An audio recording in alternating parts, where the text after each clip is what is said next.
Hello. After watching this presentation, you should be able to answer the three questions in the title. That is to say, why is boundary scan an important test technology? What is its application domain? And also, how are the test vectors applied to the circuits under test and the test responses captured? Well, there were two main reasons that led to the development of boundary scan in the mid-1980s. And they were related to the challenges that were faced by the two main test technologies that are still in use today. And they are functional testing, which is illustrated in this slide, and in-circuit testing, which we will look into in the next slide. In the case of functional testing, we use only the edge connectors to drive test patterns and to capture the test responses.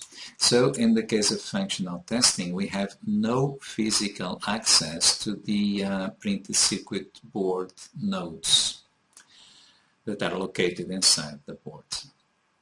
In the case of a short circuit, as the one that is illustrated here, we needed to drive opposite logic values to the two interconnects. Say we might drive a 1 to the upper interconnect and a 0 to the lower interconnect.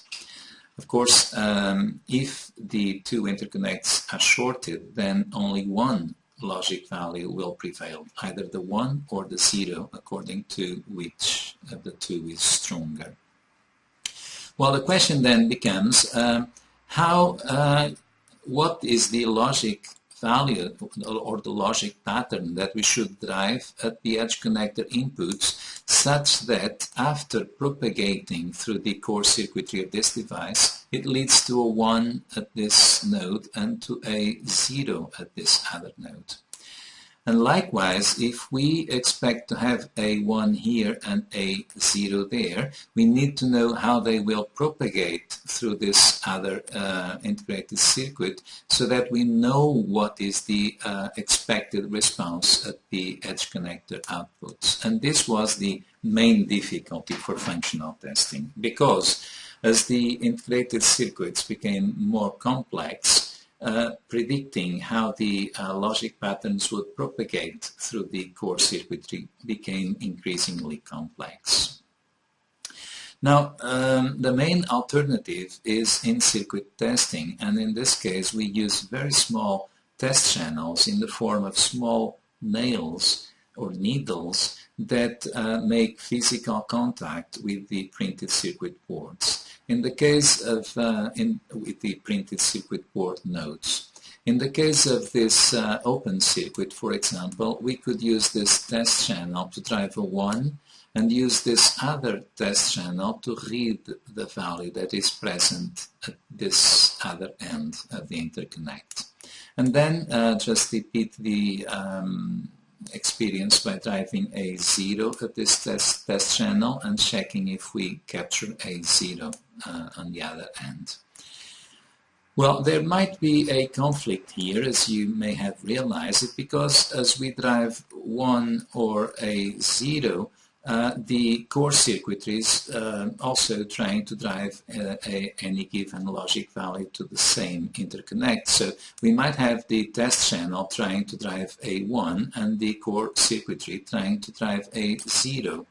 Of course, the test channel is designed in such a way that it prevails, that is to say, the current that it will supply is sufficiently high so as to override the output of the preceding device. And this effect is called backdriving. And backdriving may be forbidden in some domains like military applications or mission-critical circuits where very high reliability is required. Well,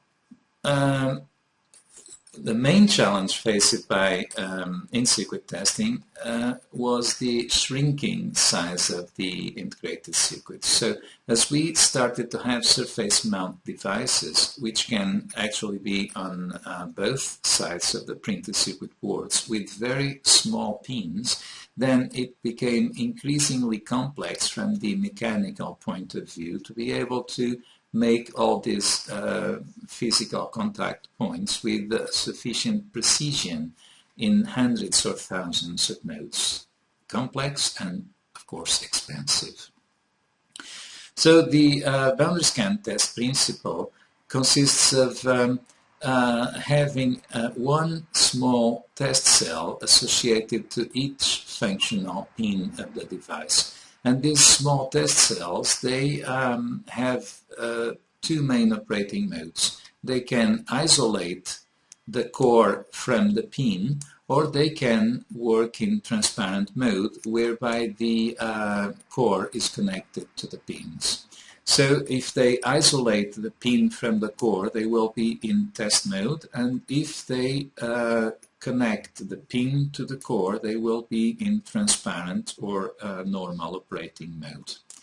And because all these cells are connected serially, then we have a scan chain that goes through all the printed circuit board nodes. And this scan chain enables us to drive any sequence of ones and zeros to the appropriate pins. So if we want to check for this short circuit once again, then we might shift in a sequence that brings a 1 to this cell and a 0 to this cell. And then by placing the cells in isolation mode, we will be able to drive the 1 to the pin without any conflict with a possible 0 coming from the core circuitry, because the core circuitry is disconnected from the pin. Well, the boundary scan cells that are present at this end of the interconnects will then be used to capture the incoming logic values, and they will then be shifted out to be observed externally. So in this case, we do not need to have physical access to the printed circuit board nodes, but we have electronic access to every node in the printed circuit board, and we can drive a 1 or a 0, and we can capture the logic values that are present in any nodes, and we can do so without, I repeat, without having physical contact with these nodes. Because the cells isolate the core from the pins, then we will have no backdriving effects in this case. Well, the original application domain of boundary scan was structural testing of digital printed circuit boards. So there are three keywords: structural, digital, and boards. And this means that we are not trying to find out if the circuit function is being executed properly. We are rather trying to find out if there are structural defects present, like open circuits or short circuits. Then we are not trying to test analog circuits or mixed signal circuits. We are restricted to digital circuits, and we are not addressing chip level testing or system level testing. We are just addressing printed circuit board level testing. These are the three keywords that define the application domain of boundary scan. Well, because this test technology, which became an IEEE standard in 1990, became so popular and so quickly adopted by industry, it is now used by for other purposes as well, such as in circuit debugging or FPGA programming. We can find boundary scan being used in various application domains, but the original domain was, as I said, structural testing, printed circuit boards, digital printed circuit boards. Thank you for your attention.